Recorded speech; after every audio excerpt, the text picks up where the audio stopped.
नमो अर्हन्ताणं नमो सिद्धाणं नमो आयरीयाणं नमो अध्यायाणं नमो लोये सव्यसावुणम् अर्हन्त सिद्ध साहु तिदयं जिणधम्म वयन पडिमाहु जिण निलयाय दिराय नवदेवा दिन्तु मे बोहि मंगलम भगवान वीरो मंगलम गौतमो गणी मंगलम कुंद कुंदाद्यो जैन धर्मोस्तु मंगलम सर्वमंगल मांगल्यम सर्वकल्याणकारकं प्रधानं सर्वधर्माणां जैनं जयतु शासनं जैनं जयतु शासनम्।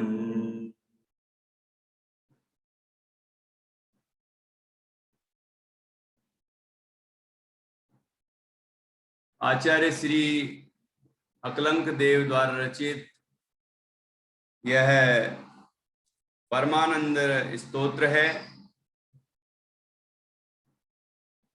मैं इस पर सोच रहा था कि इसका नाम परमानंद स्तोत्र क्यों है। वैसे स्तोत्र जो होते हैं स्तुति ग्रंथ होते हैं और स्तुति ग्रंथ में प्रायः वीतरागी देव गुरु धर्म की स्तुति होती है। अरहंत आदि के गुणगान करने को भक्ति, अरहंत आदि गुणगान करने को स्तुति कहते हैं। तो इस स्तोत्र में किसकी महिमा गाई है, किसका गुणगान किया है, तो हम जब देखते हैं तो इस स्तोत्र में परम आनंद का गुणगान किया है। अब वो परम आनंद दो तरह से, एक परम आनंद जो स्वभाव है उसकी भी महिमा गान किया है, उसकी भी महिमा गाई है, उसका भी स्वरूप बताया है, और जिन जिन जीवों को वह परम आनंद प्राप्त हो गया है उन सभी जीवों की भी महिमा गाई है। तो वो सभी मुनिराज, आचार्य उपाध्याय साधु, ये मुनिराज और अरहंत और सिद्ध, ये सभी इस परम आनंद को प्राप्त होते हैं, इसलिए उनकी भी महिमा इसमें आ गई। और परम आनंद का जो स्रोत है, परम आनंद का जो आधार है, वह जो आत्म तत्व है, जो हम स्वयं हैं, हम सभी हैं, उस आत्म तत्व के स्वभाव की, परम आनंद स्वभाव की महिमा इसमें गाई गई है। आत्मा का स्वभाव चैतन्य रूप है और चैतन्य लक्षण से जब हम आत्मा को जानते हैं तो पर्याय में परम आनंद प्रकट होता है, उत्कृष्ट आनंद प्रकट होता है। उत्कृष्ट आनंद, परम आनंद, वह जिसका कभी अंत ना हो, वह परम आनंद। जो निराकुल हो वो परम आनंद, जो स्वाधीन हो वो परम आनंद, जो अपने अंदर से ही स्वयं को, स्वयं के द्वारा ही प्रकट होता हो, वह आनंद ही परम आनंद है। जिसमें कोई विच्छेद ना हो, जिसमें बाधा ना हो, जिसमें पर की अधीनता ना हो, ऐसा वह जो आनंद प्रकट होता है आत्माश्रय से, वह है परम आनंद। तो ऐसा परम आनंद जिस तरह से प्रकट होता है, वह बात इस स्तोत्र के अंदर आचार्य अकलंक देव ने लिखी है। बहुत ही सुंदर सुंदर उदाहरण, बहुत ही सुंदर सुंदर तर्क युक्तियां यहाँ पर प्रस्तुत की गई हैं और ये स्तोत्र बहुत ही सरल भाषा में है। अनुष्टुप छंद है, बहुत सरल छंद है ना। तो ऐसे सुंदर छंदों में, सरल सरल छंदों में इस स्तोत्र को आचार्य अकलंक देव ने लिखा है। आचार्य अकलंक देव न्याय शास्त्र के प्रतिष्ठापक आचार्य हैं। जैन न्याय की जो जिन्होंने प्रतिष्ठा की, ऐसे महान दिग्गज आचार्य हैं। ऐसे उन आचार्य का ये परमानंद नाम का स्तोत्र है। इसमें हमने कल पहले श्लोक पर चर्चा की थी, तो पहला श्लोक हम एक बार पढ़ेंगे और उसके बाद आगे चर्चा को बढ़ाएंगे।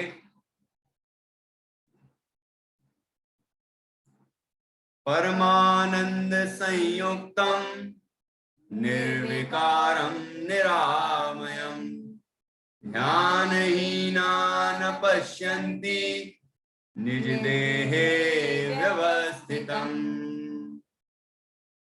यहाँ एक अर्थ भी लिखा हुआ है, परम आनंद युक्त, विकार रहित, रोगों से मुक्त और निश्चय नय से अपने शरीर में ही विराजमान परमात्मा को ध्यानहीन पुरुष नहीं देखते हैं।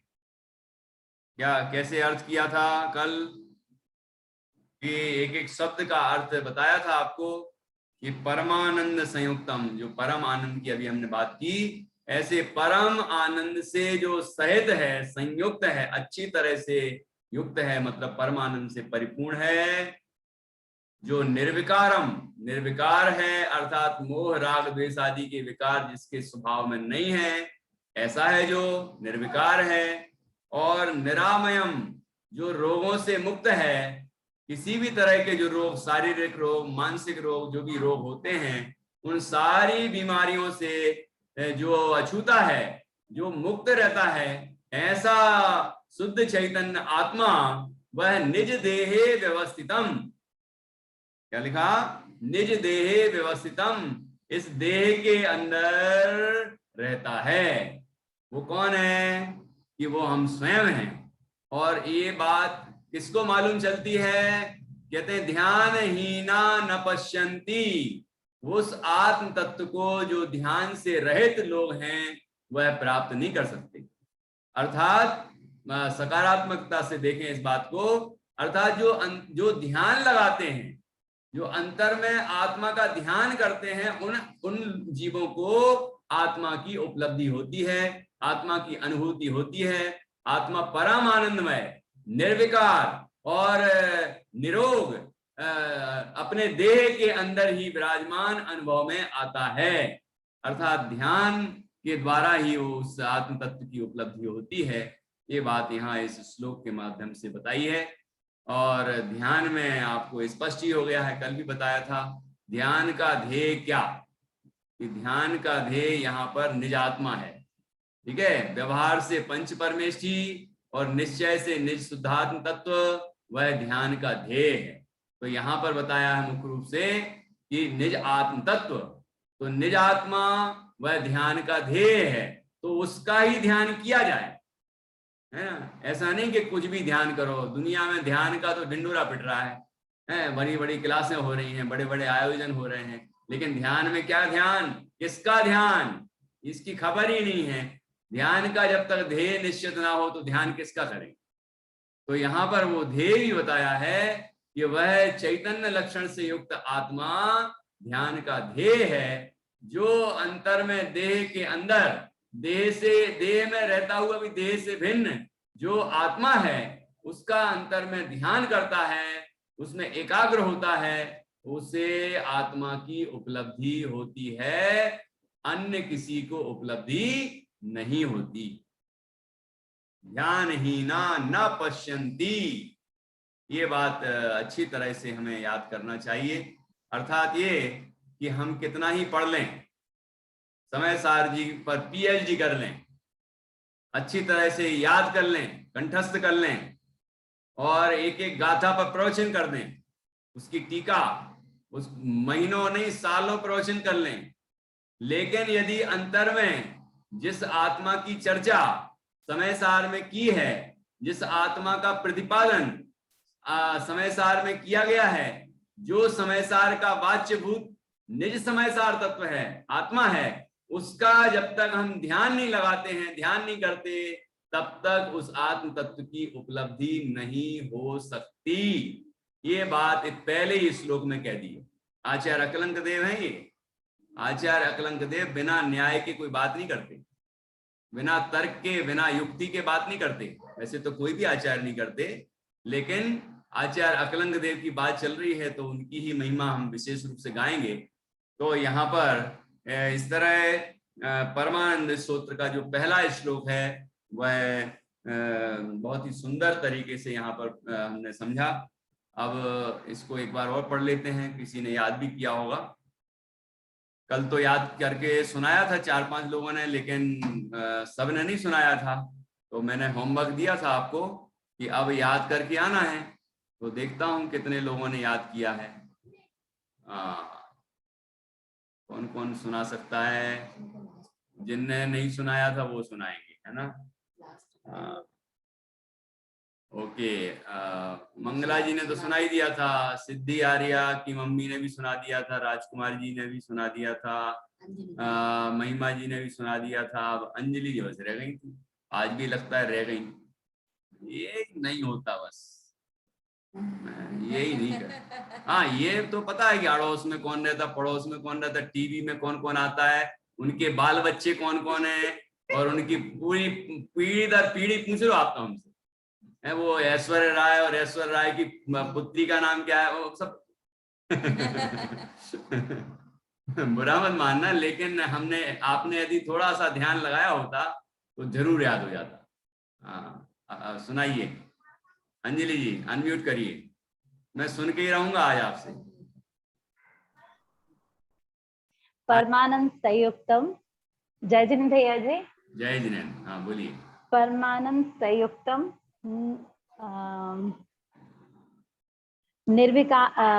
निरामय निर्विकारम,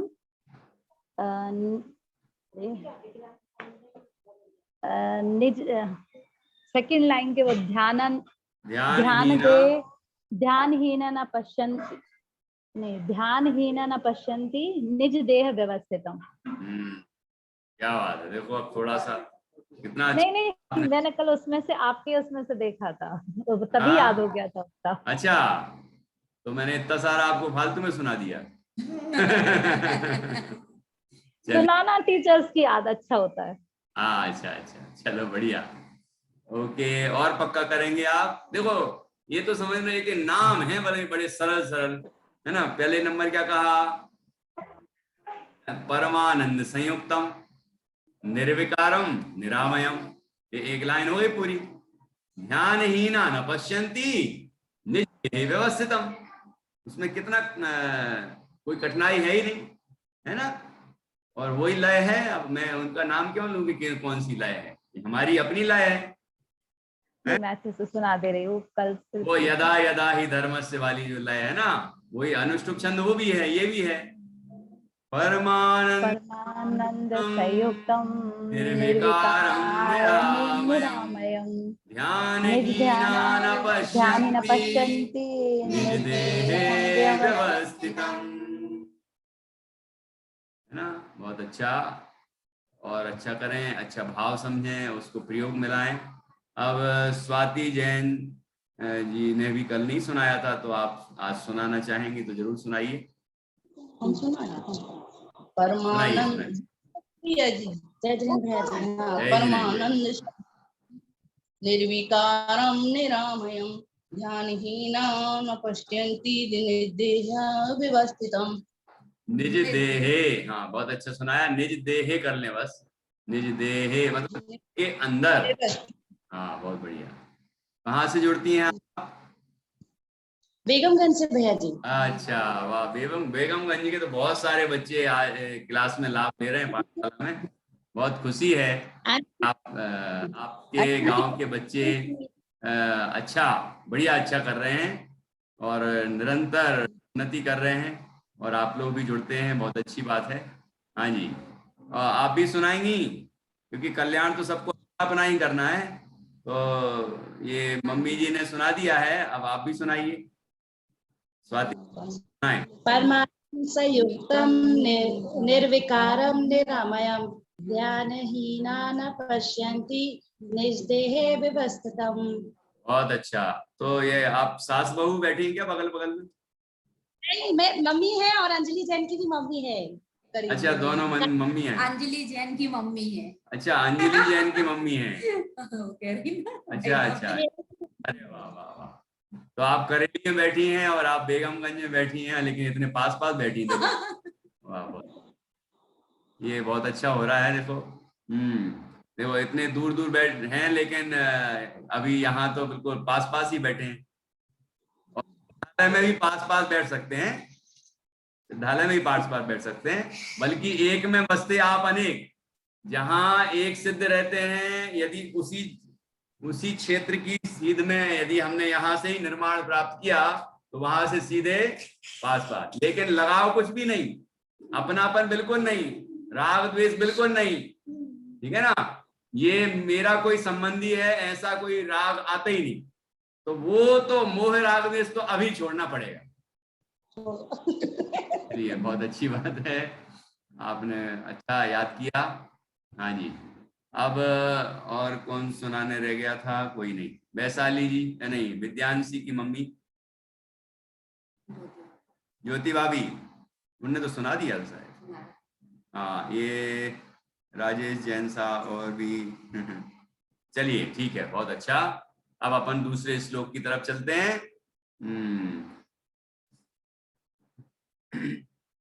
एक श्लोक तो पक्का हो गया। देखो, एक श्लोक से ही अपना कल्याण हो सकता है। बाबू युगल जी साहब का नाम आपने सुना होगा। वो समय सार की जब पहले गाथा पर प्रवचन करते तो वो कहते थे, जो काम समय सार ग्रंथ पूरा पढ़ने के बाद करना है वो अभी भी करना है, और वो कार्य पहली गाथा से ही पूरा हो सकता है। जीव को मर्म समझ में आ जाए बस कल्याण हो गया। तो ऐसे ही ये पहला श्लोक है। इस पहले श्लोक में वो सारी बातें कह दी कि जिससे हम अपना कल्याण कर सकें। ये देह के अंदर परम आनंद से परिपूर्ण, जो रागादि विकारी भावों से रहित स्वभाव वाला है, और जो रोगों से, मानसिक और शारीरिक सर्व रोगों से रहित है, ऐसा शुद्ध चैतन्य आत्मा इस देह के अंदर विराजमान है। जो ऐसा अंतर में ध्यान करता है उसे उस आत्मा की उपलब्धि होती है, और जो ध्यान नहीं करता उसे उपलब्धि नहीं होती। अब इसमें पूरी बात कह दी, कोई कमी नहीं रही, है ना। अब देखिए और आगे और अधिक अधिक स्पष्ट किया है, वो हम आगे पढ़ते हैं। देखते हैं स्क्रीन शेयर हो पाएगी क्या। वैसे आप लोगों ने जरूर स्तोत्र ले लिए होंगे।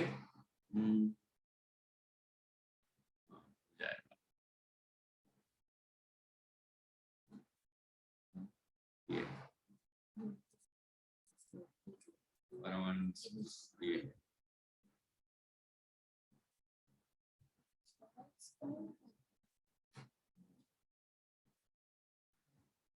ऐसे थोड़ी, अभी थोड़ी स्क्रीन शेयर।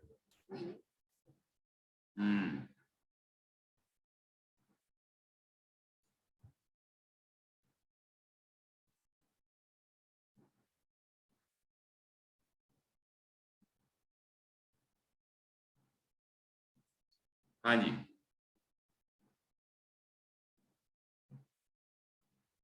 देखिए पहला श्लोक तो हमने पढ़ ही लिया है। एक बार और आप चाहें तो पाठ कर लें। परमानंद संयुक्तम निर्विकारम निरामयम ध्यानहीनान पश्यन्ति निज देहे व्यवस्थितम। हमारे तो बच्चों को याद हो गया।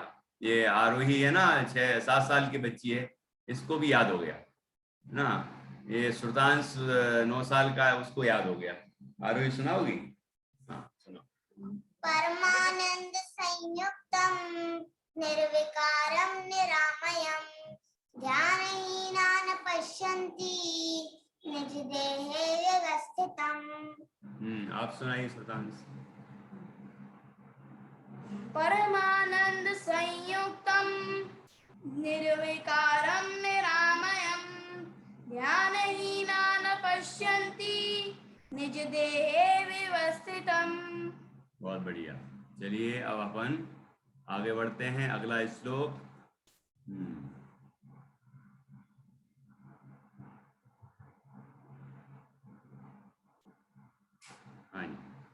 अनंत सुख संपन्नम, बोलिए, अनंत सुख संपन्नम ज्ञानामृत पयोधरम, ज्ञानामृत पयोधरम अनंत वीर संपन्नम दर्शनम परमात्मना अनंत वीर्य संपन्नम दर्शनम परमात्मना। दर्शनम परमात्मना, परमात्मना दर्शनम, शाश्वत। परमात्मना कहाँ बनता है? षष्ठी विभक्ति में बनता है ना, परमात्मना। तो परमात्मा के दर्शनम, दर्शन करना चाहिए। आत्मना, आत्मा, आत्मानु, आत्मना बनेगा ना, तो वहां परमात्मना पंचमी में भी बनेगा और षष्ठी में भी बनेगा। यहाँ षष्ठी वाला है कि परमात्मा के दर्शनम अर्थात दर्शन करना चाहिए। ये कैसे परमात्मा के दर्शन करना चाहिए? कहाँ है वो परमात्मा? कहाँ है भाई परमात्मा? कहाँ है? यहाँ जिन परमात्मा की चर्चा चल रही है वो परमात्मा कहाँ है बताओ? पहले श्लोक में कह दिया ना, निज देहे व्यवस्थितम, अपने देह देवद में विराजमान है। ठीक है, तो देखिए अनंत सुख संपन्नम, अनंत सुख संपन्नम। कितना कितना सुख, कितना। हम तो थोड़े से सुख के लिए तरसते हैं कि थोड़ा ही सा मिल जाए, थोड़ा सा मिल जाए, थोड़ा भी मिल जाए, है ना। थोड़ा तो है पंडित जी, इसमें थोड़ा तो मिलता है। ये ऐसा करते हैं तो थोड़ा तो मिलता है, भोगों में थोड़ा तो सुख मिलता है। तो थोड़े थोड़े के लिए तरसते हैं हम, और वो भी आकुलतामयी होता है सांसारिक सुख जितना भी होता है। यहाँ तो कह रहे हैं कि जो परम, जो अनंत सुख से संपन्न है, ऐसे परमात्मा के दर्शन करना चाहिए, ऐसे परमात्मा को देखना चाहिए, ऐसे परमात्मा का अनुभव करना चाहिए। वो परमात्मा इस देह के अंदर विराजमान है, वो भगवान तो है ही। अभी उनकी चर्चा भी आएगी, अरहंत परमात्मा, सिद्ध परमात्मा, वो तो परमात्मा है ही। उनके तो अनंत सुख प्रकट हो गया है, और यहाँ अनंत सुख स्वभाव में है हमारे अंदर। ठीक है, जो अनंत सुख स्वभाव का अनुभव करता है उसके अनंत सुख स्वभाव प्रकट हो जाता है। ये स्वरूप है, ये विधि है। ठीक है, अनंत सुख संपन्नम ज्ञानामृत पयोधरम, ज्ञान अमृत पयोधरम। क्या मतलब हुआ? ज्ञान तो समझते हैं आप, ज्ञान यहाँ ज्ञान जो आत्मा का स्वभाव है वह अनंत ज्ञान। अनंत वहां लगाया ना, तो सब में लगा लेना कि अनंत ज्ञान का जो अमृत, अमृत है, मतलब ऐसा ज्ञान अमृत के समान है। कहते हैं अमृत पीने से अमर हो जाते हैं। अब वो भले ही नहीं होते हो, अमर भी मरते देखे हैं, अमर भी मर जाते हैं, उनकी भी आयु पूरी होती है। लेकिन ये जो ज्ञान का अमृत है वो अमृत ही है वास्तव में। और अब उसका अमृत में कितना अमृत है वो? पयोधरम। पयोधर क्या होता है? पयोधर जैसे जलधर, जलधर अर्थात बादल है नहीं, जल देखो पयोधी होता तो जैसे जलधि, पयोधी, तो धी लगाते तो समझना समुद्र, और धर लगाया है तो बादल। ठीक है ना, माघ मेघ, अभी बादल आते हैं ना, अभी आजकल धीरे धीरे बारिश का मौसम आ रहा है ना, तो बादल होने लगे हैं, वो पानी से भरा हुआ। ये आत्मा ज्ञान रूपी अमृत से भरा हुआ है। ठीक है, पयोधी होता तो इसका अर्थ होता ज्ञान रूपी अमृत का सागर है, ऐसा अर्थ होता। लेकिन ये पयोधर है, पयोधर जलधर, जो होता है धर, धरने वाला, उसको कहते हैं बादल। ठीक है, मेघ। तो इस तरह ज्ञान रूपी अमृत का जो मेघ है, बादल है, जैसे पानी से भरा हुआ बादल होता है, वह बरसता है तो फसल अच्छी आती है ना, खुशहाली छा जाती है। ऐसे ही आत्मा ज्ञान रूपी अमृत का पयोधर है, और जब जब जब अंदर में हम ज्ञान स्वरूप का अनुभव करते हैं तो वह ज्ञान अनुभव में आता, आनंद प्रदान करता है। ऐसा ज्ञान अमृत पयोधरम अनंत वीर्य संपन्नम। कोई भी जब यहाँ समझाया जा रहा है तो याद नहीं करना, है ना, उसको समझें। समझने के बाद आपको याद करने की जरूरत ही नहीं पड़ेगी, याद ही हो जाएगा। ठीक है, तो अब तीसरा शब्द क्या है? तीसरा शब्द क्या है? अनंत वीर्य संपन्नम। कि अनंत वीर्य, मतलब वीर का अर्थ है शक्ति, वीर का अर्थ है बल, ताकत, अनंत वीर से संपन्न है यह आत्मा। मतलब हम तो सोचते हैं हम तो भैया बड़े कमजोर हो गए हैं, हम तो इस उम्र के हो गए हैं, या बीमार हो गए हैं, या पता नहीं क्या क्या हो गया है, अपने को कमजोर अनुभव करने लगते हैं। थकान हो गई है, दिन भर खूब काम किया है ना, तो हम सोचते हैं कि हम तो बड़े कमजोर हो गए हैं, थक गए हैं, हार गए हैं। आचार्य तो कह रहा है कि जो थकता है वो, जो हारता है वो कौन है? जो थकने हारने वाला है वो तो मैं हूं ही नहीं।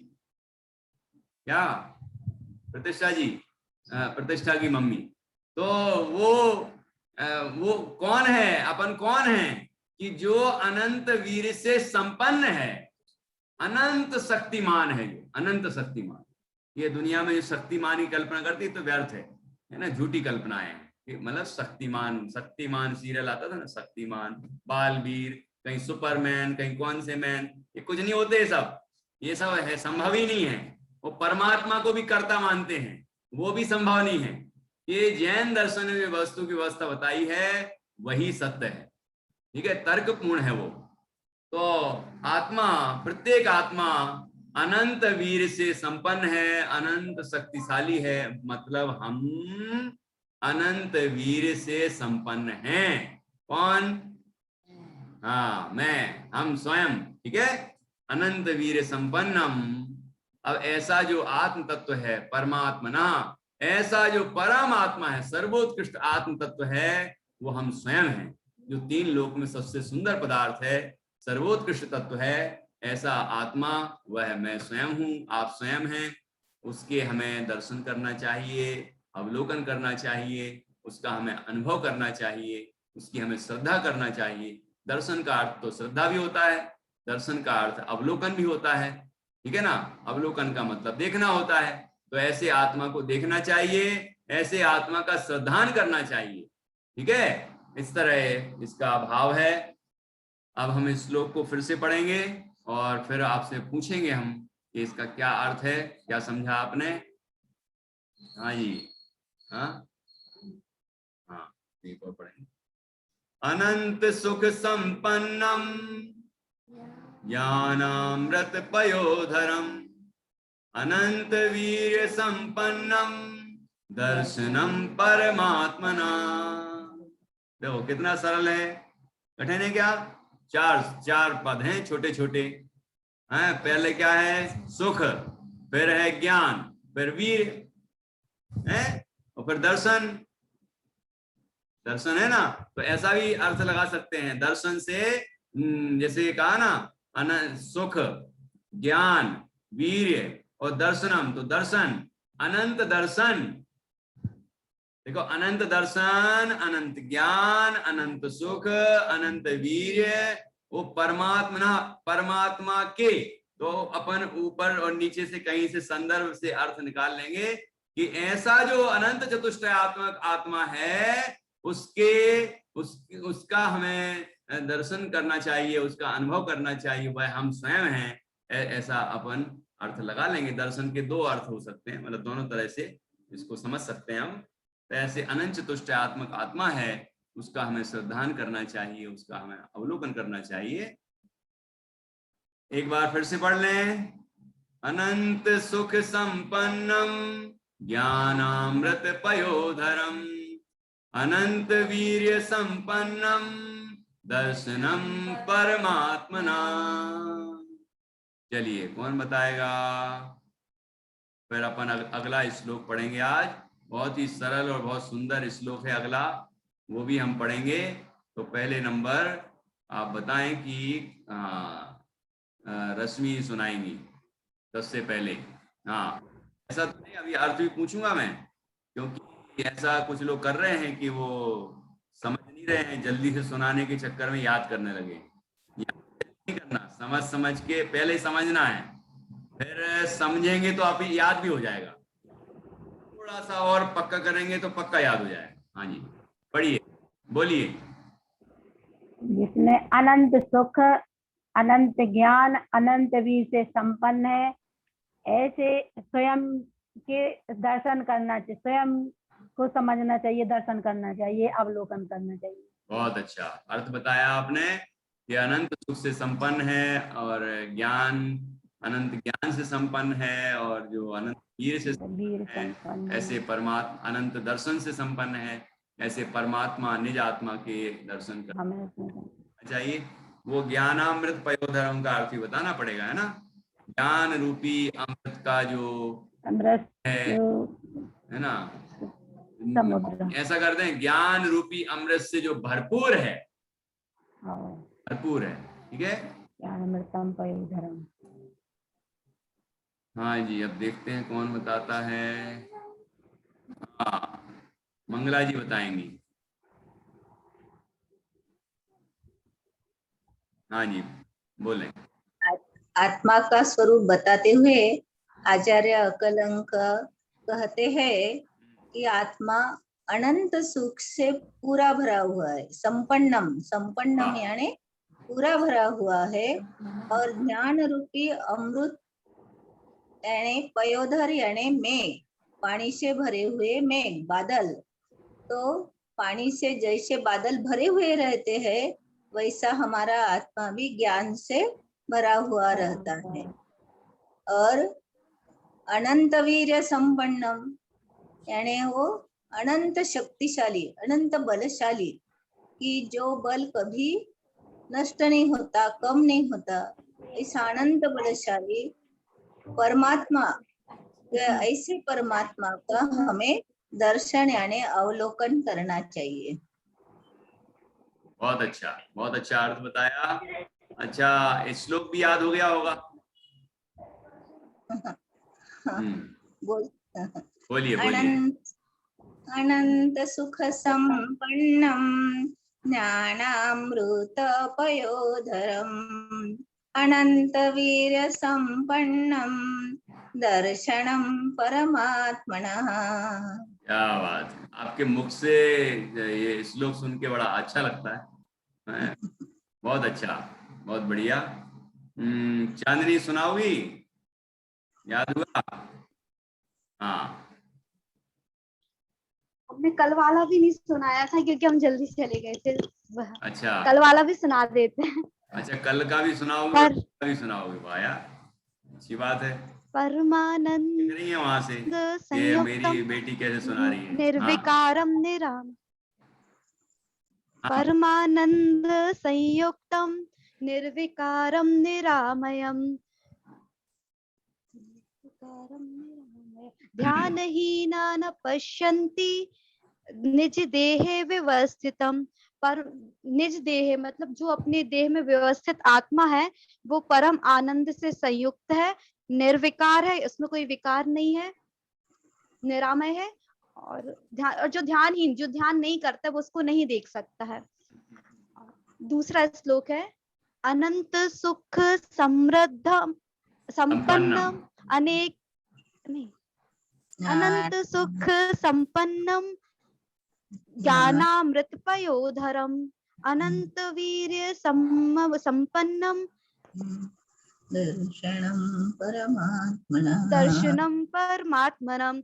जो निज स्वभाव में लीन आत्मा है और परमात्मा है, उनका अपन दर्शन करते हैं, जो अनंत सुख से संपन्न है, मतलब बहुत सारे सुख से भरी हुई है, और बहुत सारे ज्ञान रूप बादलों से भरी हुई है, और बहुत सारे वीर से, मतलब बहुत उसमें शक्ति है, उस परमात्मा में है। वो परमात्मा कौन है? ठीक, परमात्मा तो परमात्मा है, लेकिन अपनी आत्मा भी परमात्मा बन सकती है। बन सकती है कि स्वभाव से परमात्मा है? हाँ, स्वभाव से परमात्मा है, लेकिन उसमें जो विकार है, तो उसके कारण वो परमात्मा तो बड़ी टेंशन हो रही है, अरे वो बेकार है तो ऐसा है। अरे तो पानी अभी उबल रहा है, तो वो अब क्या करें भैया, उबल रहा है तो ठंडो, ऐसा कहते हैं। अरे विश्वास से कहते हैं कि उसका स्वभाव शीतल ही है, वर्तमान अवस्था में हुआ है, लेकिन स्वभाव तो शीतल ही है। ऐसा कॉन्फिडेंस रहता है कि नहीं? तभी तो अपन तपे रखते हैं और थोड़ी देर में ठंडा हो जाता है। ऐसे ही यहाँ मुख्यता इस बात की होना चाहिए कि ऐसा वह परमात्म तत्व मैं हूं ठीक है। वर्तमान के जो विकार हैं, अभी आगे बहुत चर्चा आने वाली है, शरीर, मन, वाणी, कर्म, नो कर्म, विकार, सबसे रहित जो तत्व है ऐसा शुद्ध चैतन्य आत्मा, वह बना बनाया परमात्मा है। ठीक है। तो ऐसे परमात्मा का अनुभव करने से, ध्यान करने से वो आत्मा स्वयं परमात्मा अवस्था को प्राप्त कर लेता, अवस्था को प्राप्त करता है। स्वभाव से तो अभी भी परमात्मा है, ऐसा कॉन्फिडेंस आना चाहिए। ठीक है। इस तरफ भजन आएगा तो कल्याण जल्दी होगा। ठीक है। अब इतनी ऊंची चर्चा सुनने के बाद भी कई लोग कहते नहीं वो बात तो सही है, लेकिन है तो अपन रागी द्वेषी, है तो वो संसारी, दीनहीन। अब दीनता के ही विचार करते रहेंगे तो कब परमात्मा बन पाएंगे? हैं, मुनिराज के भी तो विकार होता है, मुनिराज परमात्मा थोड़ी बन गए, लेकिन वो विकार को जानते जरूर हैं, लेकिन विकार रूप ही अपने को नहीं अनुभव करते। विकार को दूर करने के लिए वो निर्विकार आत्मा का अनुभव करते हैं और वो विकार से मुक्त होकर अरहंत बन जाते, फिर सिद्ध बन जाते। फिर सिद्ध भी सोचने लग जाएं कि हाँ बात तो सही है, हम अरहंत तो बन गए हैं, लेकिन अभी 4 अघातीय कर्म तो शेष ही है ना। ऐसा सोचते हैं क्या वो कि नहीं बने रहे 4 अघातीय कर्म, मेरा क्या है, मैं तो परिपूर्ण तत्व हूं। उनका भी अपनापन उस परिपूर्ण परमात्म तत्व में ही होता है जैसे हम हैं। अपनापन तो वहां भी उसमें ही कायम रहता है। ये नहीं होता कि अब मैं अरहंत हूं। यदि वो अरहंत मानने लग जाए ना अपने को तो मिथ्या दृष्टि हो जाएंगे। क्या क्या कह दिया, क्या कह दिया? अरहंत मानने लग जाए तो मिथ्या दृष्टि कैसे हो जाएंगे? क्योंकि अरहंत एक पर्याय का नाम है, और पर्याय में यदि अपनापन करें, जैसे हम भी पर्याय में अपनापन किए हैं, मैं मनुष्य हूं, मैं स्त्री हूं, मैं पुरुष हूं, ये भी तो पर्याय है, तो उसमें अपनापन करें हैं तो मिथ्या दृष्टि। वो भी अरहंत पर्याय में अपनापन करेंगे तो वो भी मिथ्या दृष्टि हो जाएंगे। और अरहंत पर्याय है थोड़े समय की, अरहंत पर्याय हमें अनादि सादी अनंत है क्या?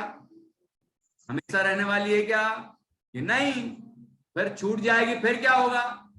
यदि उनने अपने को अरहंत मान लिया होता तो अरहंत अवस्था का जैसे नाश होता, फिर क्या होता? दुख होता कि नहीं होता? उनको दुख होता। इसीलिए ये बात ध्यान रखना है कि अरहंत भगवान भी अपने को परमात्म स्वरूप अनुभव करते हैं। वो वर्तमान की जो कर्म है, जो कर्म बाकी हैं, उन रूप अपने को नहीं देखते, पर्याय रूप भी अपने को नहीं देखते। तो ठीक है कि मैं सिद्ध हूं, मैं सिद्ध हूं सोचने लग जाएं कि नहीं, सिद्ध होने पर भी वो ये नहीं मानते कि मैं सिद्ध हूं, मतलब सिद्ध पर्याय वाला।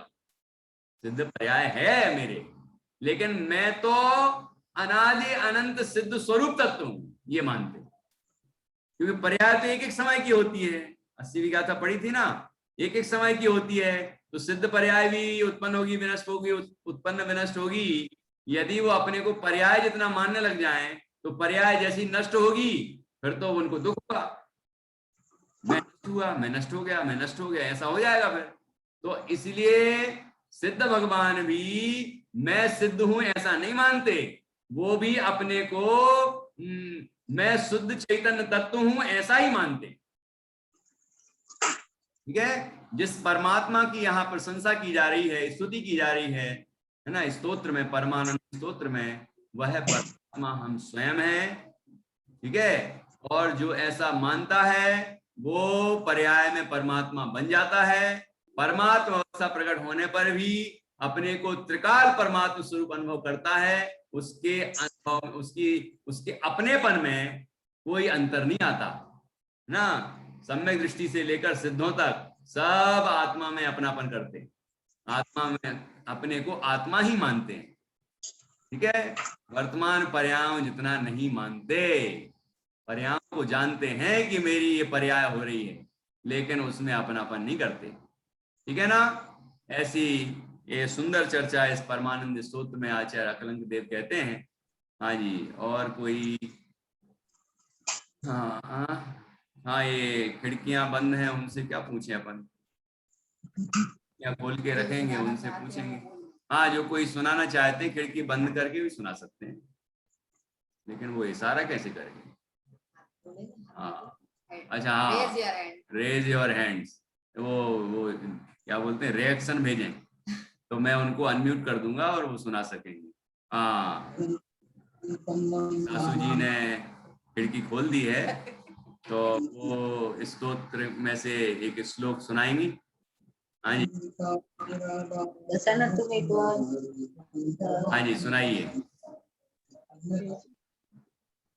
परमानंद संयुक्तम निर्विकारम निरामयम ध्यानहीनान पंचक्ति पश्यन्ति निजदेहे पश्यन्ति निजदेहे स्थितम अनंत धर्म अनंत सुख संपन्नम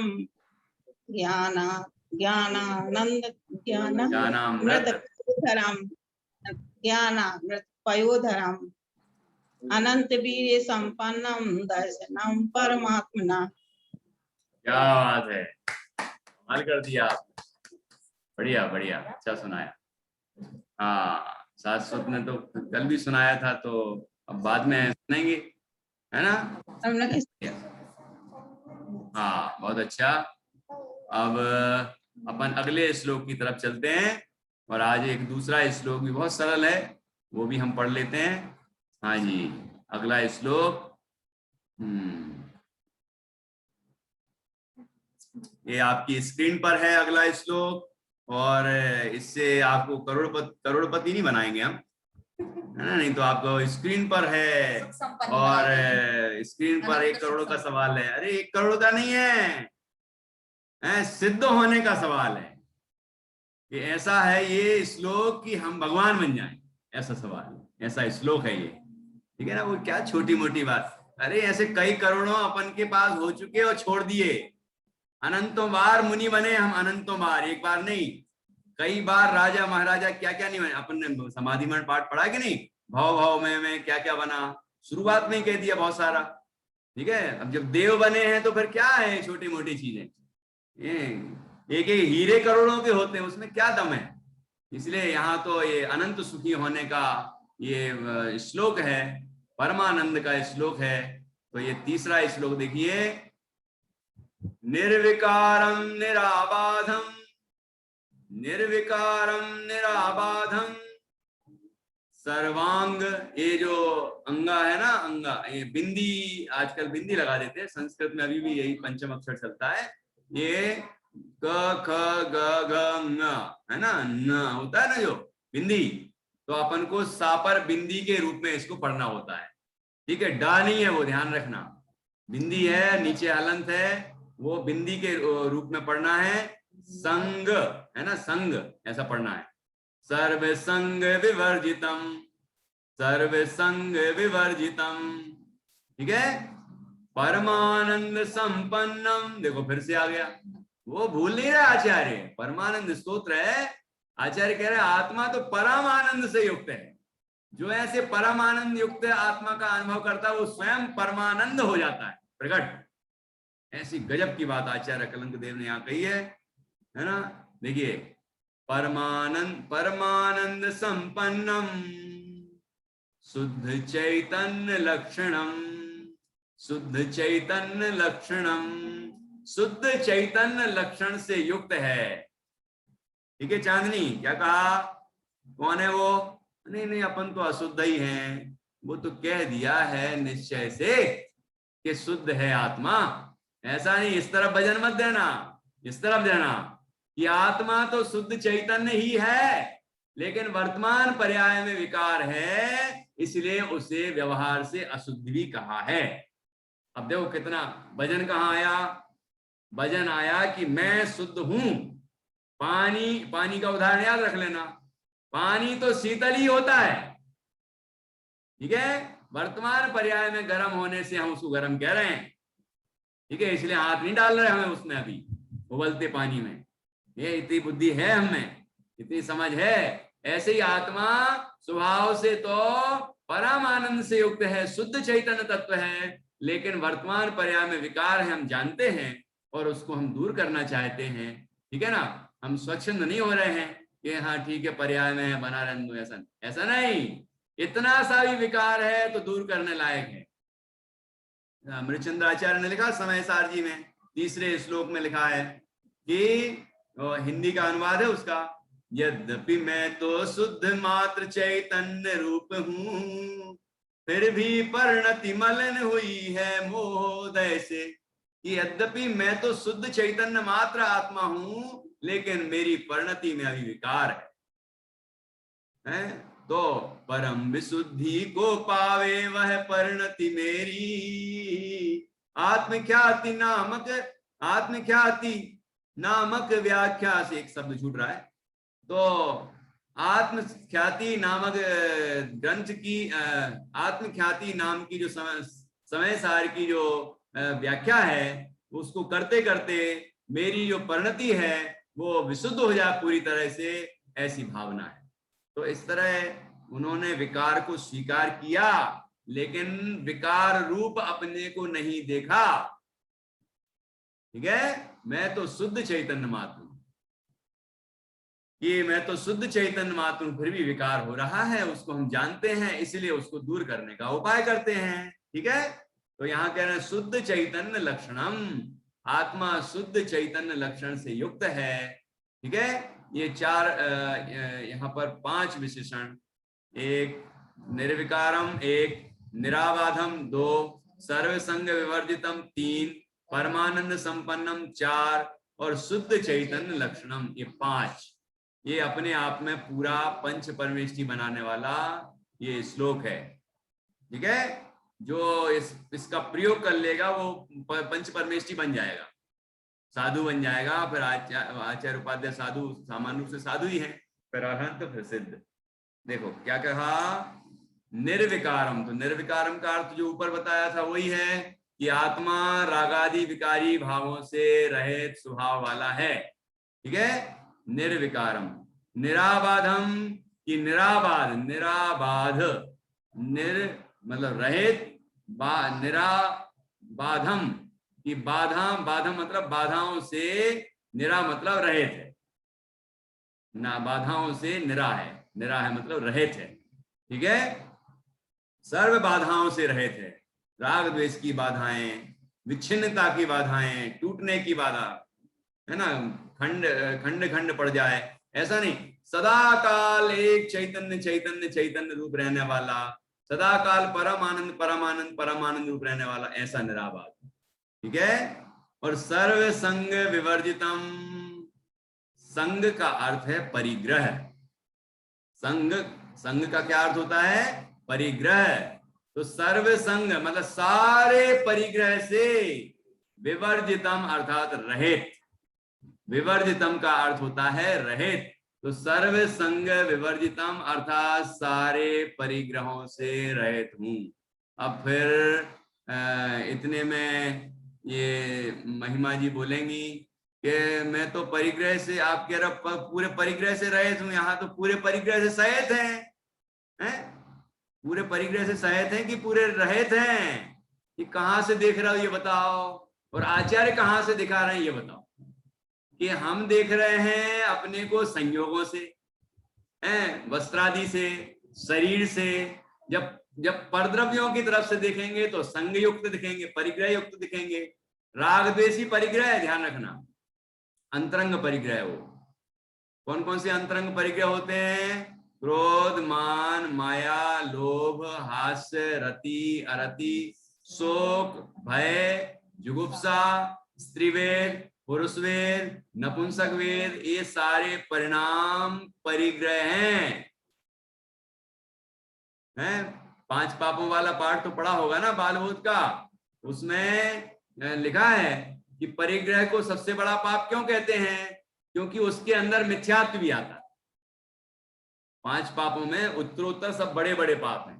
हिंसा से बड़ा झूठ, झूठ से बड़ा चोरी, चोरी से बड़ा कुशील, कुशील से बड़ा परिग्रह। तो परिग्रह सबसे बड़ा, क्योंकि परिग्रह के अंदर, परिग्रह 24 भेद त्याग करें, मुनिराज जी सुना होगा ना, दशलक्षण पर्व की पूजन है। तो ये आत्मा, तो ये 24 प्रकार के परिग्रह होते हैं। अकेले बाहर के ही परिग्रह नहीं होते कि धन धान वस्त्र भान ये मकान जायदाद और 2 पैर वाला 4 पैर वाला ऐसे जो होते हैं ना, ये जो जानवर होते हैं वो सब तरह के जो बाहर की चीजें हैं, सोना चांदी हीरे जवाहरात जो भी है ना, शरीर के बाहर, शरीर के संयोग में वस्त्र से लेकर बाहर की सब चीजें, ये 10 प्रकार के परिग्रहों में समाहित हो जाती है। तो वो इस तरह 24 परिग्रह होते हैं। लेकिन आत्मा के कितने परिग्रह हैं? कि बाह्य परिग्रह तो आत्मा के है ही नहीं, क्योंकि वो तो पुद्गल हैं। लेकिन अंतरंग परिग्रह, कि अब निर्विकारम कहा था ना, जब आत्मा को निर्विकार कह दिया तो अंतरंग परिग्रह आत्मा कैसे हो गए? ये जो मोह राग द्वेष आदि भाव हैं, ये सारे भाव भी आत्मा के स्वभाव नहीं है, इसीलिए आत्मा उनसे भी रहित स्वभाव वाला है, उनसे भी रहित है। इसलिए यहां लिखा सर्व संग विवर्जितम, समस्त परिग्रह से रहित है जो। देखो आत्मा का स्वभाव सारे परिग्रह से रहित है, और हम सारे परिग्रह को जोड़ना चाहते हैं। हमारा स्वभाव क्या है? अपने स्वभाव को हम भूलेंगे तो गड़बड़ी होना है, दुख होना ही है। तो हमें यदि सुखी होना है, परम आनंद से युक्त होना है, तो हमें अपने को अपने निष्परिग्रह स्वभाव का अनुभव करना चाहिए। ठीक है, तो क्या क्या बातें हुई? निर्विकारम निराबाधम सर्वसंग विवर्जितम परमानंद संपन्नम, परम आनंद से संपन्न है, जो निराकुल आनंद से संपन्न है, अनंत आनंद से संपन्न है, जो कैसे आनंद से? जो बाधा रहित आनंद है, जो स्वाधीन है, स्वयं से उत्पन्न होने वाला है, ऐसे परम आनंद से संपन्न है।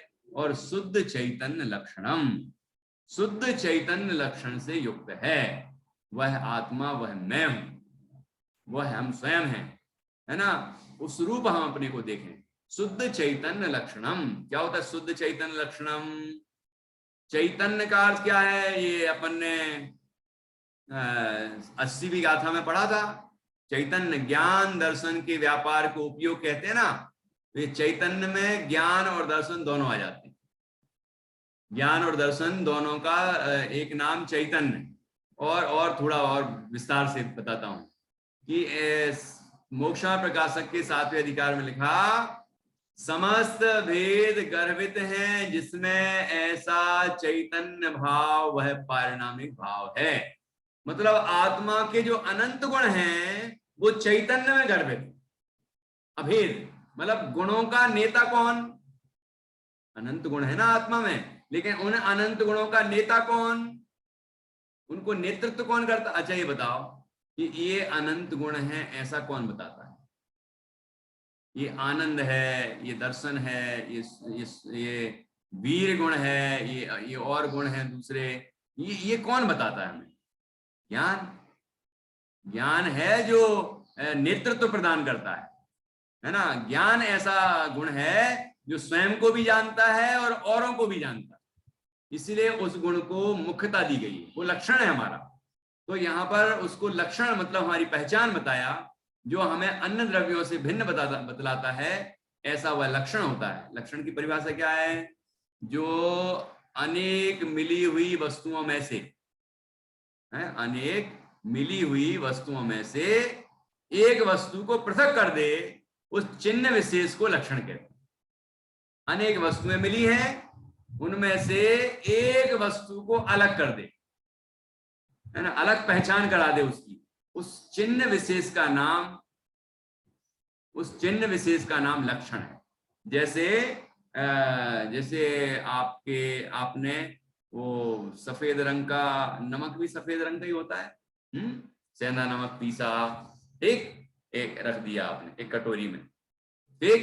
फिर आपने वो बूरा बनाते, बूरा है, उसको अच्छा पीस दो, उसको भी डाल दो उसी नमक वाले में, है ना। अच्छा, और क्या होता है? सोडा खाने वाला, तो वो उसको भी आपने ऐसा पीसा और उसको भी डाल दिया। और क्या डालें अपन? मिश्री। नहीं, मिश्री तो एक ही बात, मिश्री तो हो ही गई, मिश्री हो गई। और क्या क्या हो गया? मतलब नमक, शक्कर और सोडा, अब 3 चीजें वाइट कलर की, सफेद हैं, लेकिन वो मिला दिया आपने। अब उसको चांदनी ने चखा। चांदनी ने जैसे ही चखा तो 3 स्वाद आएंगे कि 1 स्वाद आएगा? बताओ, जल्दी बताओ। कैसे? मैंने मिलाया नहीं, वो मोहित जी ने मिला दिया है। मोहित जी ने तीनों चीजों को पीस के मिला के आपको दे दिया, तो फिर आप बोल पाओगी कि नहीं कि ये क्या क्या मिलाया है? बता पाओगी? कैसे बताओगी? चलो बताओ, कैसे बताओ? हाँ चलो फिर करो अनम्यूट। रसना बताओ इंद्री बताओ। रहती है, हाँ रसना इंद्री तीनों टेस्ट को अलग अलग मतलब पहचान कर लेती है। हाँ, जैसे आपको मीठा लक्षण मीठा जब लगा तो यही है आपने ना, क्या कहा? चक्कर है। शक्कर है या उसका मिश्री है? चलो। जैसा लगा टेस्ट नमक जैसा, तो नमक बता देंगे। और जैसे सोडे आपको का खारा टेस्ट भी खारा अलग लगा कर, तो क्या बोलोगी? नमक है, तो नमक है। अच्छा, नमक और वो सोडा कैसा होता है? तीखा तीखा तीखा सा होता है। हाँ है ना? वो जैसी स्वाद, अरे इसमें ये भी है, ये 3 चीजें मिली हैं। अब बताओ, तो अनेक मिली हुई वस्तुओं में से जो एक वस्तु को अलग कर दे, उसका नाम क्या? उस चिन्ह विशेष को क्या कहते हैं? लक्षण। तो शक्कर का लक्षण हुआ, मिश्री का लक्षण हुआ मिठास, नमक का लक्षण हुआ खारापन, और सोडे का लक्षण हुआ तीखापन। बराबर? ऐसा हम लक्षणों से उन 3 एक से, सामान्य गुण तो एक सा है उनमें, ठीक है, सामान्य गुण तो एक सा है, सफेद सफेद सफेद, लेकिन विशेष गुणों से उस द्रव्य की पहचान होती है, विशेष गुण से। तो जीव का विशेष गुण है ज्ञान। जैसे अस्तित्व आदि गुण है, वो अस्तित्व वस्तुत्व आदि वो सामान्य गुण है, सब में है, लेकिन ज्ञान गुण जीव में ही है, स्पर्श आदि गुण पुद्गल में ही है ना? गति हेतु तो धर्म द्रव्य में, स्थिति हेतु तो अधर्म द्रव्य में, अवगाहना हेतु तो आकाश द्रव्य में, और परिणमन हेतु तो नाम का गुण काल द्रव्य में होता है। ठीक है ना? तो हमने सब द्रव्यों को अलग अलग पहचान लिया। तो आत्मा को कौन से लक्षण से पहचानेंगे? लक्षण का मतलब क्या? अनेक मिली हुई वस्तुओं में से किसी एक वस्तु को पृथक करने वाले चिन्ह विशेष को लक्षण कहते हैं। शाश्वत, तुमने तो पढ़ी ली होगी, न्याय दीपिका में परिभाषा है, मैंने थोड़ी सरल कर दी है ना? ये परिभाषा है। तो इस तरह से लक्षण की परिभाषा हुई। अब चैतन्य बताया, ज्ञान मुख्य है उसमें, है ना? और वैसे सभी गुण उसके अंदर गर्भित हैं। तो ज्ञान अपन समझ लें अभी कि अंदर में जो ज्ञान लक्षण है जिससे पहचाना जाता है वह आत्मा मैं हूं। वो ज्ञान लक्षण कैसा है? शुद्ध का मतलब यह है कि जो राग आदि विकारी परिणाम हो रहे हैं वो ज्ञान रूप नहीं है, वो ज्ञान रूप नहीं होते, वो अलग रहते हैं, है ना? एक गाथा में लिखा है ये उपयोग में उपयोग है, उपयोग में क्रोधादि नहीं, क्रोधादि में क्रोधादि है, क्रोधादि में उपयोग नहीं। मतलब ये जो ज्ञान लक्षण है या उपयोग है, चैतन्य है, वो निर्विकार होता है, मतलब शुद्ध है, उसमें विकार नहीं होते। ज्ञान में रागादि नहीं प्रवेश करते। ज्ञान भी वही हो रहा है आत्मा में पर्याय में, और राग भी वही हो रहा है, लेकिन राग विभाव है और ज्ञान स्वभाव रूप हो रहा है, और ज्ञान रूप वह राग होता ही नहीं है। ऐसा शुद्ध चैतन्य लक्षणम, शुद्ध चैतन्य जिसका लक्षण है वह मैं हूं। 5 विशेषताएं बताई यहां पर, कौन कौन सी? फिर से बताइए। निर्विकारम निराबाधम सर्वसंग विवर्जितम परमानंद संपन्नम शुद्ध चैतन्य लक्षणम, शुद्ध चैतन्य लक्षणम। ख्याल में आया? देखो अब फिर से बोलना। कौन बोलेगा? स्क्रीन से मैंने हटा दिया, अब कौन बोलेगा? हाँ, दादाजी बोल रहे हैं, मंगला जी, निरंजन जी नाम होगा आपका निश्चित रूप से। हाँ हाँ, अनम्यूट करिए दादाजी को। हाँ बोलें। निर्विकारं निराबाधं सर्वसंग विवर्जितं परमानंद संपन्नं शुद्ध चैतन्य लक्षणम। क्या बात है, बहुत अच्छा, बहुत अच्छा बोला आपने। हाँ जी, देखो बोलने का तरीका भी देखो कितना बढ़िया है। आपको एक बार उसकी लय जम जाएगी ना, फिर आप फटाफट याद कर लेंगे, ऐसे चुटकियों में फटाफट याद होगा। हाँ जी, कौन सुनाएगा? प्रतिष्ठा की मम्मी सुनाएंगे हैं? कौन ने? अंजी, अच्छा अच्छा, पहले विद्यांशी की मम्मी सुनाएंगी। हाँ, ज्योति जी। निर्विकारं निराबाधं शुद्ध सर्वसंग विवर्जितं परमानंद संपन्नं शुद्ध चैतन्य लक्षणम। क्या बात है, बहुत बढ़िया, बहुत अच्छा। हाँ, अंजलि जी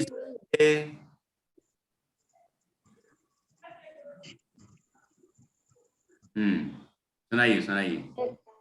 निर्विकारं निराबद्धं सर्वसंग विवर्जितं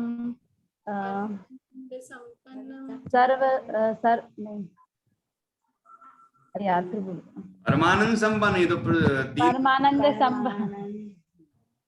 परमानंद संपन्नम शुद्ध चैतन्य लक्षणम। ऊपर परमानंद संयुक्त आया था, यहाँ परमानंद संपन्नम आया, बस इतना अंतर है। परमानंद संपन्नम। हाँ, बढ़िया बढ़िया, अर्थ एक ही है। बहुत बढ़िया। अच्छा, कौन सुनाएगा? और अश्मी भी सुना रही है। अच्छा, आप भी सुना रही, सुनाइए। अंजलि जी, अश्मी जी, ये बच्चों के नाम है क्या? आपके? नहीं, हम ही लोगों के। अरे वाह, आपका नाम सुना था, शुद्धात्म है। अच्छा, बढ़िया, ओके ओके, सुनाइए। विकारं निराबाधं सर्वसंग विवर्जितं परमानंद संपन्नं शुद्ध लक्षणम शुद्ध चैतन्य लक्षणम। वाह वाह वाह, बहुत अच्छा, बहुत बढ़िया। हाँ जी, हाँ जी, और मंगला जी से अभी नहीं सुनूंगा, और नए लोगों को थोड़ा अवसर दें। नए मतलब पिछले में नहीं सुनाया जिनने, उनको मैं चाहूंगा।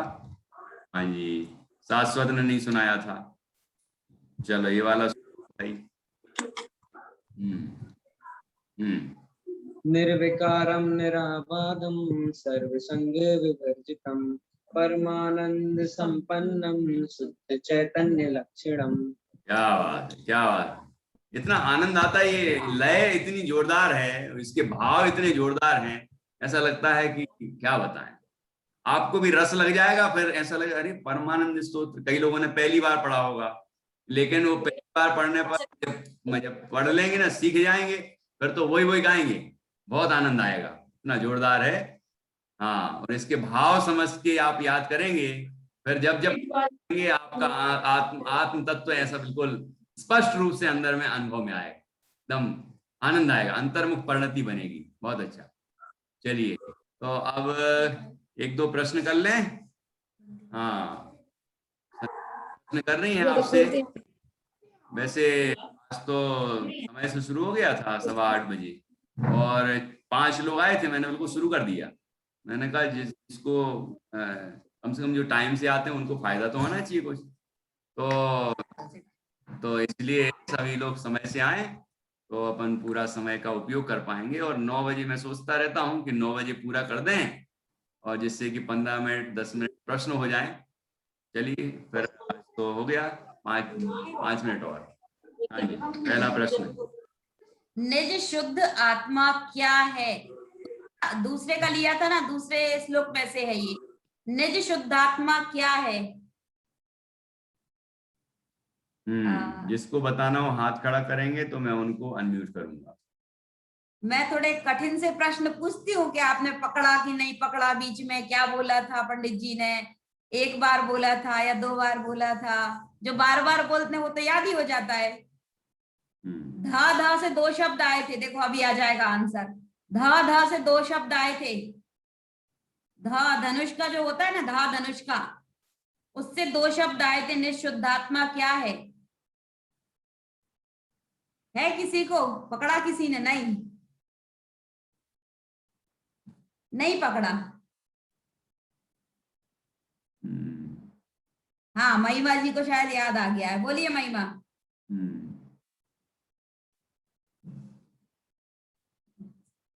कि ज्ञान रूपी अमृत के बादल है तो पयोधर बताया था। नहीं, धा से दो शब्द आए थे, उसी को मिला के बोलना है। धनुष का जो होता है ना, याद आ रहा है किसी को? चलिए आगे मैं बोलती हूँ। बोलो ना। हाँ जी, निर्शुद्धात्मा क्या है? ध्यान का ध्येय है। आया था, बोला था बीच में, ध्यान का ध्येय है निर्शुद्धात्मा। ध्यान का ध्येय, हमारे ध्यान का जो विषय है वो क्या है? चलिए, ज्ञानामृत पयोधरम का अर्थ, ज्ञानामृत पयोधरम का अर्थ क्या है? केवल इसी शब्द का अर्थ बताना है। हाँ, चांदनी बोलिए। ज्ञान रूपी अमृत का बादल है। हाँ, ज्ञान रूपी अमृत का बादल है। श्रद्धा के दर्शन के दो अर्थ बताए थे। दर्शन के दो अर्थ और बताए थे। राजकुमारी जी बताएं। हाँ जी, राजकुमारी जी। दर्शन एक तो परमात्मा भगवान के दर्शन करने होते हैं, और एक अपन नित्य अपनी आत्मा के जो दर्शन करते हैं, जो आत्मा अपने अंदर अनंत है, शाश्वत है, जो अपने स्वयं के ज्ञान से जो मतलब उसका स्वरूप को पहचानती है, उसके दर्शन करना भी दर्शन है, और भगवान के दर्शन करना भी दर्शन है। नहीं, दर्शन शब्द के ही दो अर्थ बताए। शब्द के दो अर्थ बताए थे ना बीच में। वो तो ठीक है। संगीता जी। हाँ, संगीता जी। हाँ जी, बताएं। अनम्यूट करिए। इसके दर्शन शब्द के अर्थ आपने श्रद्धा बताया था। हाँ, और अवलोकन कर। बहुत बढ़िया। अच्छा। दर्शन का दो अर्थ, श्रद्धा और अवलोकन। ठीक है, अवलोकन मतलब देखना। तो आत्मा को देखना, आत्मा की श्रद्धा करना, ऐसा। अच्छा पकड़ा। तीसरे श्लोक में से सर्व संग विवर्जितम का अर्थ, सर्व संग विवर्जितम। सर्व संग विवर्जितम, हाँ, इधर अस्मी जी बताएंगी। हाँ,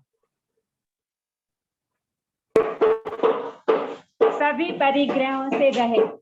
बहुत अच्छा। सर्व प्रकार के परिग्रहों, सर्व परिग्रहों से रहित। कौन? मुनिराज? आत्मा। हाँ, सर्व परिग्रह से रहित हैं ही, लेकिन आत्मा ही सर्व परिग्रह से रहित है, इसलिए मुनिराज बनते हैं तो ये प्रकट होना शुरू हो जाता है। जैसे सर्व परिग्रह से रहित है ना आत्मा, तो वो प्रकट होना शुरू हो गया। जैसे नग्न जब जन्मा था, हल्ला ना करियो, जन्मा था, तो वो निर्ग्रंथ दशा धारण कर लेते हैं, है ना। ऐसी आत्मा स्वभाव से निष्परिग्रह है, और वो निष्परिग्रह हो जाता है, ये पर्याय में हो जाता है, स्वभाव से है। निराबाध का अर्थ, निराबाध का क्या अर्थ है? हाँ, ज्योति जी बताएंगे। ज्योति भाभी। सर्व बाधाओं से रहित। क्या बात है, सर्व बाधाओं से रहित। आज जो बाधाएं आ रही ना इतनी सारी, आत्मा को कोई बाधा ही नहीं है। आत्मा तो निराबाध है, न बीमारी की बाधा, न तकलीफों की बाधा, न लॉकडाउन की बाधा, न महामारी की बाधा। आत्मा को कोई बाधा नहीं, आत्मा निराबाध है स्वभाव से। हाँ जी, बहुत अच्छा। परिग्रह को सबसे बड़ा पाप क्यों कहा है? परिग्रह को सबसे बड़ा पाप क्यों कहा है? हाँ जी, स्वाति जी बताएंगी क्या? क्यों कहा भाई परिग्रह को? ये तो बहुत सरल है। शाश्वत जी। शाश्वत तो बता ही देगा। शाश्वत तो बता ही देगा, इसलिए वो हाथ ही नहीं उठा रहा है। लेकिन चांदनी का हाथ आधा उठ रहा है, एकदम आधा उठ रहा है। हाँ, महिमा जी का भी उठ गया है, कंफ्यूज है चांदनी। महिमा का भी उठ गया। बता। हाँ जी महिमा। क्योंकि इसके अंदर मिथ्यात्व भी आ जाता है, परिग्रह बहुत के अच्छा। अंदर। क्योंकि इसके अंदर मिथ्यात्व भी आ जाता है। परिग्रह को सबसे बड़ा पाप कहने का कारण है कि परिग्रह में, ये भेदों में मिथ्यात्व और कसाएं सब आ जाते हैं, इसलिए उसको सबसे बड़ा पाप कहते हैं। बहुत अच्छा होता है। चल, आखिरी प्रश्न, लक्षण की परिभाषा बहुत बार बताई थी, याद हो गई होगी सबको। लक्षण की क्या परिभाषा है? लक्षण का क्या लक्षण है? चांदनी को याद हो गई क्योंकि उसके ऊपर उदाहरण दे दिया था, इसलिए। चलिए बढ़िया, चांदनी से पूछ लूं। हाँ बताएं। जो अनेक मिली हुई वस्तु में से किसी एक वस्तु को पृथक कर दे तो वो लक्षण, उस विशेष चिन्ह को लक्षण कहते हैं। क्या बात, बहुत बढ़िया। देखो मोहित जी कह रहे शाबाश, बहुत बढ़िया, बहुत बढ़िया। हाँ अच्छा है। हाँ अब अच्छा शाश्वती बता देगा भाई, बताओ। अनेक मिली हुई वस्तुओं में से किसी अनेक मिली हुई वस्तुओं में से पृथक करने के हेतु को लक्षण कहते हैं। अच्छा वो संस्कृत वाली भी याद है क्या?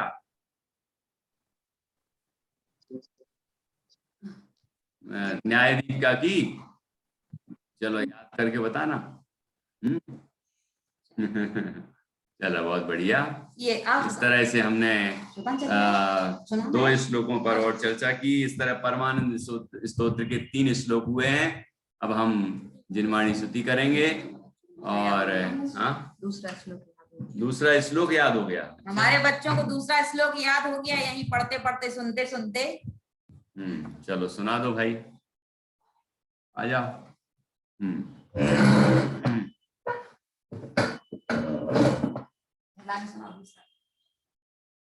चलो सुनाओ। अनंत सुख संपन्नम अनंत ज्ञानमृत पयोधरम अनंत वीर संपन्नम दर्शनम परमात्मना। अनंत सुख संपन्नम ज्ञानामृत पयोधरम अनंत वीर संपन्नम दर्शनम परमात्मना। बहुत अच्छा, बढ़िया, अच्छा सुनाया। अब हम जिनवाणी स्तुति करेंगे। साथी तो गंगा याद है? कौन सी याद है? निज निधि बोलते हैं।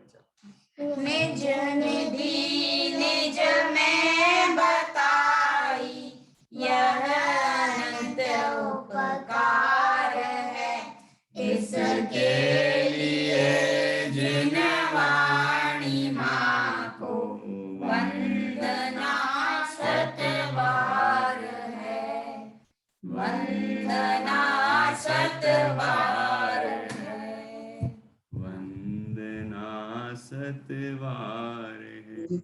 क्या सानवी कुछ सुनाने वाली थी? सानवी काही सुनायचं सांगायचं ये जिनवाणी माँ सुना दो। ये जिनवाणी माँ। हे जिनवाणी माँ हमारा वंदन स्वीकार करो, हम नन्हे मुन्ने बच्चों को ज्ञान विनय सुख से भर दो। बहुत अच्छा, ये जिनवाणी वंदना सुना दी। आप सभी 9 बार नमोकार मंत्र के माध्यम से पंच परमेश जी का स्मरण करेंगे।